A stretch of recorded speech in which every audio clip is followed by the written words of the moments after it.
ठीक बात है। तो देखिए buy on each and every dip वाला मार्केट है। 10,000 के ऊपर देखिए अब हमने काम करना शुरू कर दिया है। 10,200 के ऊपर अब देखिए अब टिक गए हैं, तो आगे यहां से तेजी और देखने को मिल सकती है। लेकिन बैंक निफ्टी के लिए इंपॉर्टेंट लेवल्स बताइए। और देखिए मैं देख रहा हूं बैंक्स में जो अब बाइंग नजर आ रही है, और पिछला हफ्ता इतना इवेंट भरा था, लेकिन शुक्रवार का सेशन आप देखिए आईसीआईसीआई बैंक जैसे स्टॉक में 650 करोड़ रुपए की डिलीवरी बेस्ड बाइंग हुई है।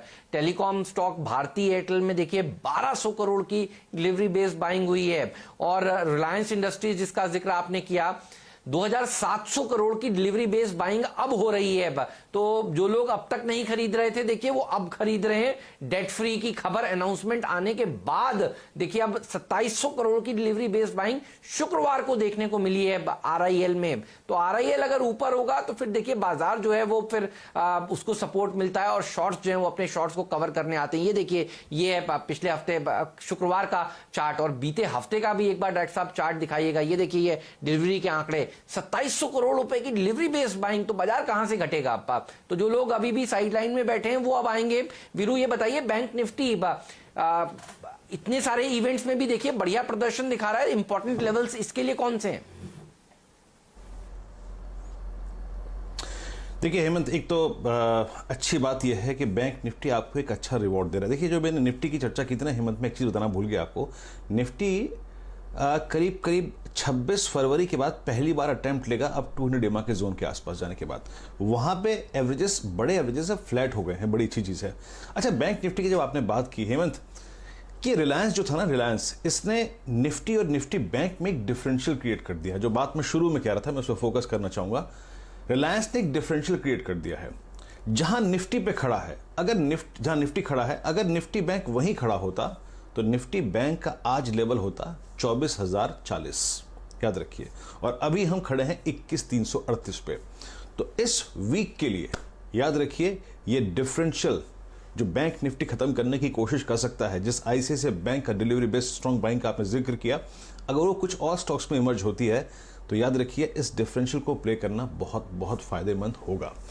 बेस क्या है? याद रखिए ऑप्शन बेस जो हमारा है वो अभी भी करीब करीब आता है 20,600 और 20,800 की रेंज में। यहां पर पुट राइटर्स भी हैं, और हेमंत यहां पर हमारा flat 50 day exponential moving average है। तो ये बहुत अच्छा बेस है, याद रखिए। थोड़ी कमजोरी है सुबह, याद रखिए इस जोन में 20,600 से 20,800 के जोन में, इसके नीचे या विद इन दिस रेंज एक स्टॉप लॉस लगाइए।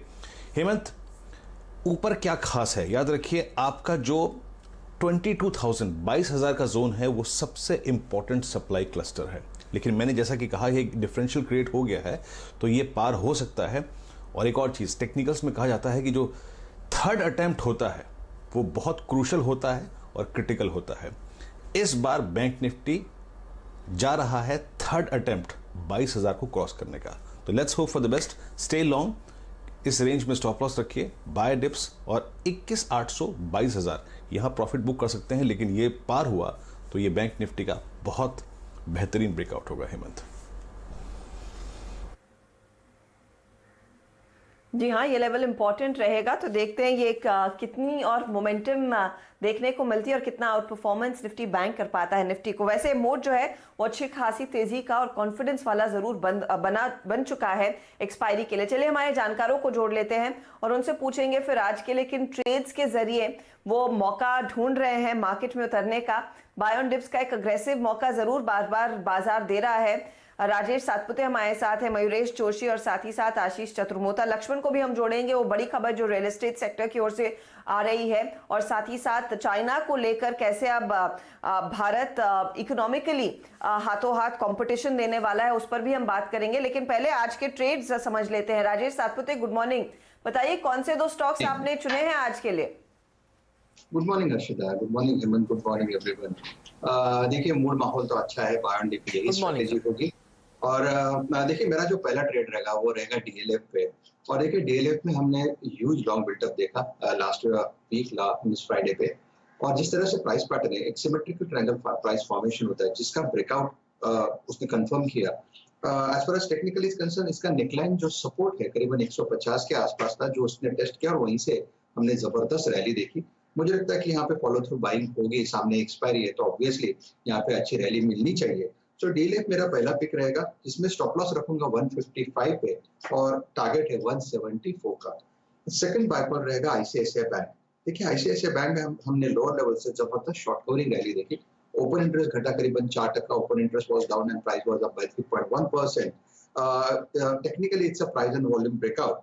और अगर मैं गलत नहीं हो तो ये जो 20 डे EMA 50 डे EMA ये दोनों काउंटर्स जो दोनों मूविंग एवरेजेस है, इस दोनों मूविंग एवरेजेस को इसने रिगेन किया। तो मेरे हिसाब से आईसीआईसीआई बैंक एक स्ट्रॉन्ग शॉर्ट कवरिंग कैंडिडेट होगा। बैंक एंड बैंक निफ्टी पे मैं बहुत बुलिश हूँ और मुझे लगता है आईसीआईसीआई बैंक का जो पहला पड़ाव रहेगा, पहला टारगेट रहेगा, दैट विल बी 384 और इसका स्टॉप लॉस मेंटेन करना है 350 का। ठीक बात है। तो आईसीआईसीआई बैंक देखिए अच्छी खासी डिलीवरी बेस्ड बाइंग भी इसमें देखने को मिली है 650 करोड़ रुपए के आसपास की शुक्रवार को। और ये वो बैंक है जिसके अगर आप ओवरऑल मोरेटोरियम बुक भी देखें तो वो आईसीआईसीआई बैंक की, एक्सिस बैंक की सबसे कम मानी गई है बाकी बैंकों के मुकाबले। तो इसके ऊपर फोकस होगा। और डीएलएफ की बात आपने करी है, लक्ष्मण को भी जोड़ते हैं, उनसे समझते हैं कि रियल एस्टेट सेक्टर के लिए बढ़िया खबर क्या आ रही है। लेकिन मयूरेश जी का भी एक व्यू ले लेते हैं पहले मार्केट्स पे।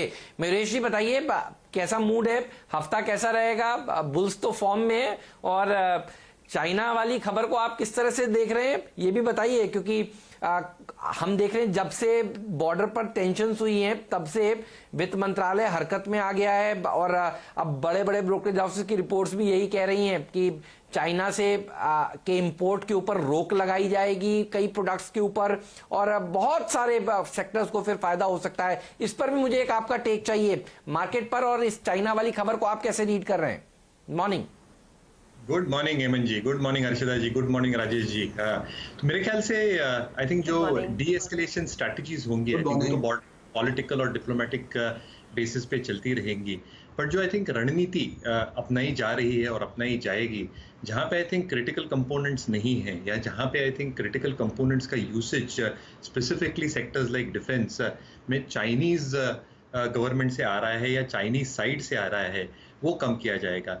साफ उदाहरण आप देख सकते हैं, आई थिंक जो डिफेंस में ऑर्डर्स कैंसिल हो रहे हैं, रेलवेज में ऑर्डर स्टार्ट हुए हैं कैंसिल होना। कल ही न्यूज़ आई थी जो पावर डिपार्टमेंट में है, आई थिंक हरियाणा ने I think 2 power projects cancel किए हैं। तो कहीं ना कहीं आई थिंक जो एक इकोनॉमिक स्ट्रेंथ हम यूज करेंगे to counter this military manoeuvrability, I think ये बहुत अहम होने वाला है। इसको मद्देनजर रखते हुए थीम गुरु जी आपने जो आई थिंक एक सेक्टर्स चूज किए थे last week, I think they are all relevant in the right spaces. For example I think ITI जो आई थिंक टेलीकम्युनिकेशंस, डिफेंस ये स्पेस में है, radio communications for defence, I think ये stock over a longer period of time definitely I think फायदा कर सकता है। जो रिकमेंडेशन आपने दी थी, जो स्टॉक चला है 100 के पार गया है, there might be some pull back in the stock, but I think business dynamics अगर ऑर्डर फ्लोज बढ़ते जाते हैं तो बहुत जबरदस्त फायदा करते हैं। डिफेंस एज अ स्पेस मुझे लगता है बहुत गहराई से देखना चाहिए, क्योंकि आई थिंक जो डोमेस्टिक डिफेंस मैन्युफैक्चरिंग है यहाँ पे एक सिग्निफिकेंट वैल्यू एक्रीशन आते जाएगा over the next few quarters as well. BML case in point is an excellent story and why don't we recognise, क्योंकि अपनी जो इंडियन कैपेबिलिटीज होती है हेमंत जी, आई थिंक वो हम रिकॉग्नाइज नहीं करते। शायद ये कैरेक्टरिस्टिक्स और फैक्टर्स की वजह से अपनी कैपेबिलिटीज उभर के आएगी, both in terms of quality as well as the quantity that we can produce. तो BML, BDL, BEL ये बेनिफिशियरीज हो सकते हैं। रेलवे एज अ सेक्टर जो हम देख रहे थे, I think 1 order got cancelled, और जितनी आई थिंक हमारे पास मैन्युफैक्चरिंग कैपेसिटी और कैपेबिलिटीज है, यहाँ पे भी अच्छे खासे ऑर्डर फ्लोज आ सकते हैं। सिग्नलिंग हो, टेलीकम्युनिकेशंस हो, a lot of companies had lost out to Chinese players just because of the pricing variability. तो यस, थोड़ी आई थिंक प्राइसिंग वेरिएबिलिटी ऊपर जा सकती है, but companies like ABB, Siemens, इनको फायदा हो सकता है। Fourth I think real estate है, the news that Laxman ji और आप बता रहे थे, if this is turning out to be true, 2 चीज हो सकती है I think with the subvention coming through. जो 25,000 करोड़ का ऑल्टरनेट इन्वेस्टमेंट फंड गवर्नमेंट ने पहले ही अनाउंस किया था for affordable units, I think there can be a huge sentimental uptick. Godrej properties तो है ही in considering leverage as a huge component, पर अगर हम दूसरे स्पेसेस देखते हैं, मुझे लगता है अरविंद स्मार्ट स्पेसेस, आशियाना हाउसिंग, ब्रिगेड जहाँ पे pre-sales velocity has been at 1 million units and it has carried on. Renegotiation बहुत कुछ हुए नहीं है उनके realty या annuity वाले package वालों पे. So I think there can be a huge boost in this and support that with I think cabling as a unit. And you're right, I think KEI, Polycab, Chinese imports भी कम होंगे और real estate को भी फायदा होगा indirectly. So I think you have to play this very very holistically and you have played it beautifully मुझे लगता है through ITI last week. Housing finance companies on Friday and real estate this week theme Guruji. जी हाँ, एक holistic approach तो हम अपना ही रहे हैं सीएनबीसी आवाज पर। और देखिए अलग अलग सेक्टर्स भी फोकस में रहेंगे क्योंकि ये चाइना का जो मुद्दा है इतनी आसानी से अंडर द